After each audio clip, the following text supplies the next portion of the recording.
Leadership என்பது தலைமை பீடம் என்பது in an organization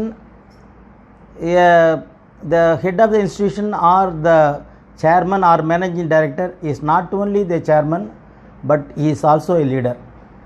A leader means he has to influence others to get the things done or to achieve the objective. That is the main thing.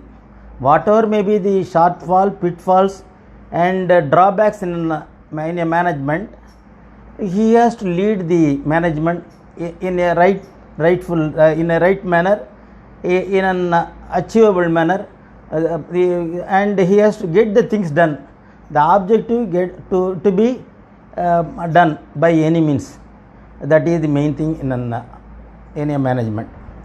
In Tamil we used to say the pot may have some hole, but we have to get the rice cake to be cooked. So in a similar way, whatever may be the drawbacks in a management, the leader should get the things done by overcoming the difficulties. That is the main thing. And about leadership, he should be an innovator, he should be the path seeing person, he should be a novel person, he should influence the people, he should attract the people, and he is bold. He should be a bold person, he should overcome the conflict situation, he should be a positive leader. These are all some of the things about the leadership. Second thing, now we will see whether a leader can be made or born. Previously we used to say that the leaders are born, but nowadays the leaders are also made because of the management theories. Now everything is taught and how to overcome the difficulties like that. So now the leaders are also made. Actually the taught or the learning through management studies may be 20%. The remaining 80% he should have his own innate capacities. That is the main thing behind it. Next one is style based on authority. Style, what is the style of leader? Style based on authority. Style based on authority. So the leaders are having different styles. That is democratic leader, free rein leader, and then another one is autocratic leader. So these are all three types of leaders. The autocratic leader is the one.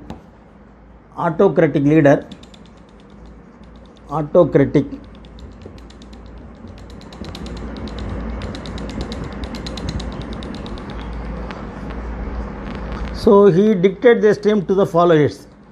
So what he says, that should be obeyed by the followers. That is the followers.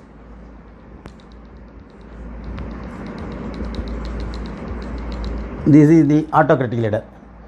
The second thing is democratic leader. Democratic leader is the one, he is the two pathway, that is he will command the followers. Democratic leader. Next one is democratic leader. The democratic leader is the one who dictates the terms to the followers. Similarly, he will get the views from the followers. The followers will also tell what to be done by the democratic leader. That is another thing. Then the third type of style of leadership is free rein leader. Next thing is free rein leader.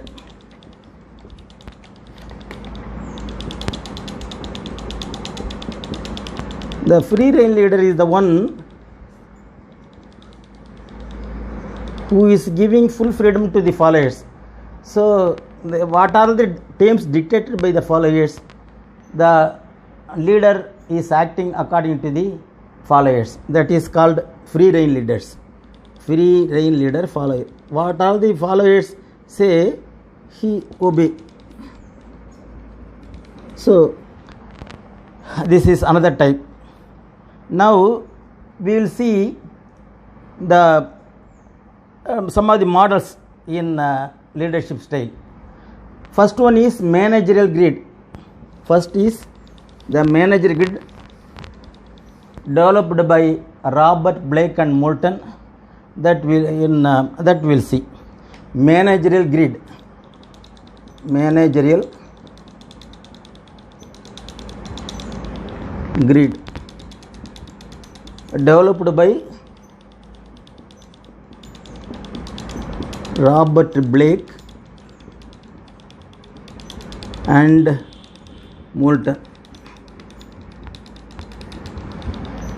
So in this model, they put the concern for people and concern for the management in a graphical way. That is 9 into 9, 81 squares they will divide it. 0 from 0 to 9, here 9, right. So the center thing, this one they will be divided 1, 2, 3, 4, 5, 6, 7, 8, 9. So they will divide the lines into 9.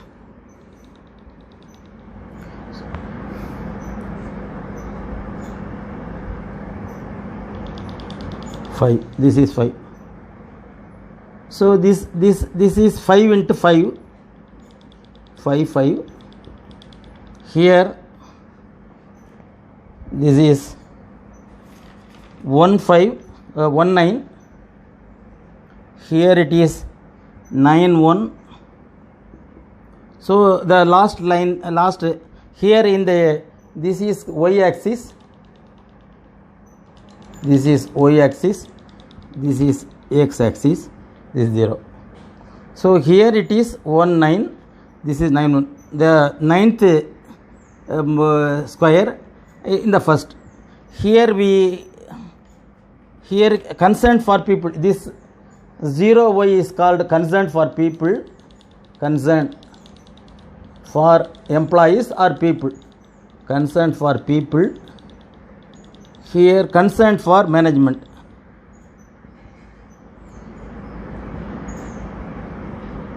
For management. So here concern, he will be mainly concerned with people on this side, and here concern for management. Here 0 means the concern for management is 0, but that is 1 1, sorry, this is 1 1, here it is 1 1. The concern for management is also 1, concern for people is also 1. This is called impoverished management. This 1 1 is called impoverished.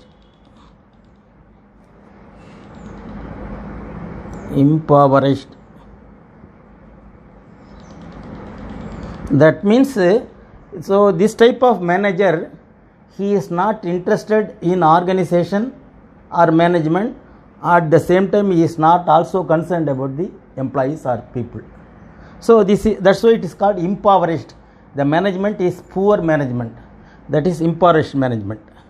Here 9-1, concern for management is the topmost priority, but concern for people is 1. So this is called human element is 0. This is work is human element. Concern for people is 1 only, but the concern for management is more. So the human element is having little effect. Human element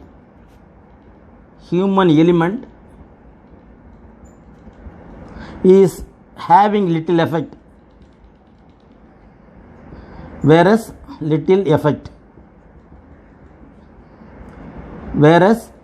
the utmost importance even given to management, that is concern for management, is more. This is also poor management. and this is called middle management.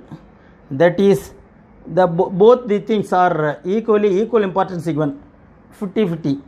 That is adequate performance. This is called adequate performance, 5-5. And then here, this is the concern for people is 9 to the top, but concern for management is 1. So this is 1-9. This is country club management. What the name it is? Country club management. So here concern for people is more is the utmost importance is given to the concern for people, but concern for management is 1 only. Here 1 only. So this is also bad. The concern for people is given more importance, whereas management importance is not given to the management. This is another thing. And here 9-9. This is the last one is 9-9. Here the concern for people is also 9. Management is also at the peak. So this is called dedication. Dedication both to the people, dedication to the management. So this is the very good management. That is 9-9 is very good management. This is developed by Robert Blake and Moulton. This is called managerial grid model. And next one is we are going to see about the leadership continuum model by Tannenbaum. Leadership continuum by Tannenbaum, that is a model developed by Tannenbaum, T-A-N-N-E-B-A-U-M, Tannenbaum model. Here the 50%, here also 50%. The concern for management, concerned for management, concerned for workers.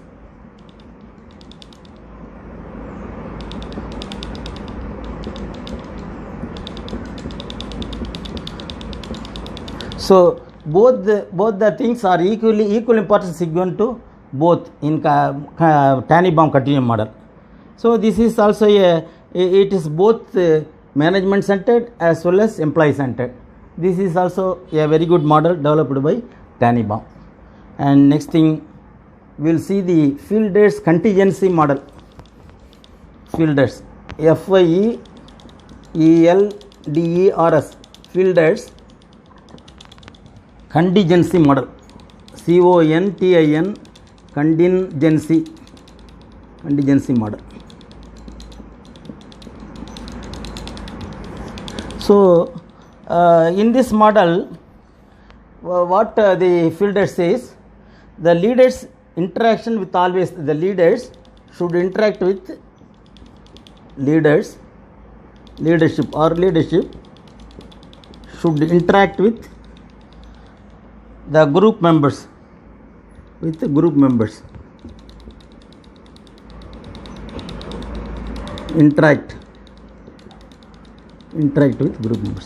What he wants to convey, in an organization there will be a lot of groups, and he should be in touch with the groups, and the group members should satisfy about the management. So the leadership should interact with the group members, and he should see that the group members are at happy.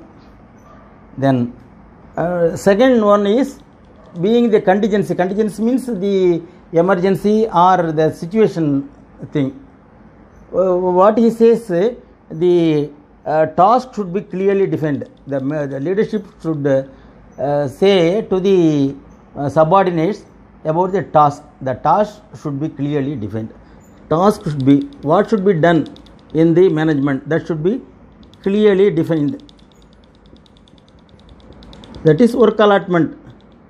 Should be clearly done. That is another thing. That is Fielders contingency model.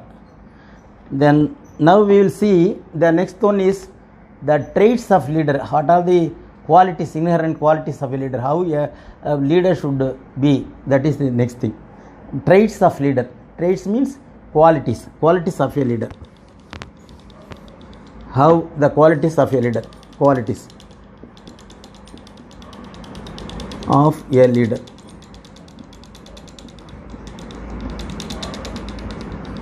One, he should be empathetic. Empathetic means I am at your shoes. That is, the problem of others should be treated as the problem of his own. So the manager should see the problem of the employees or the problem of the subordinates should be felt by the manager as his own. Then only he will act in an unpartisan way. That is the inner thing behind it. Then honesty and integrity. Then the leadership is honesty and integrity. Integrity means by any means he should not reveal anything about the organization. That is, he will take the organization management in an intact way. That is called integrity. Honesty and integrity, second quality. And then confidence. He should have confidence in his work and he should have confidence in leading the employees. That is confidence. And he should inspire others. He should inspire others. Then commitment. He should be a commitment person. Suppose commitment person means, suppose if the quantum of the objective should be achieved by any means, if the management set the goal, then that should be done. That is the commitment for the commitment and passion. He should be calm and quite good. That is the passion, common commitment and passion. Our decision making capability. That is, whenever, that is the main important thing out of all. Whenever a decision is to be taken, then he should come forward to take that decision. That is decision making, according to Herbert Simon also. 7. Then accountability. Then whatever the failures or whatever the success, whatever may be the thing which may come in the management, he is accountable for that. That means he is responsible for that. He should not shirk his responsibility. He should not go away from the responsibility, because he is all in all, he should accountable for all the things. That is accountability. Another thing. Then he should be empathetic, I already told you. And delegation and empowerment. Suppose if the work is, sometimes what we see, lot of managers carry lot of files and they break their head even in their home also. So if such is the case, he cannot execute the things properly. What he has to done, he has to delegate some power to subordinate also.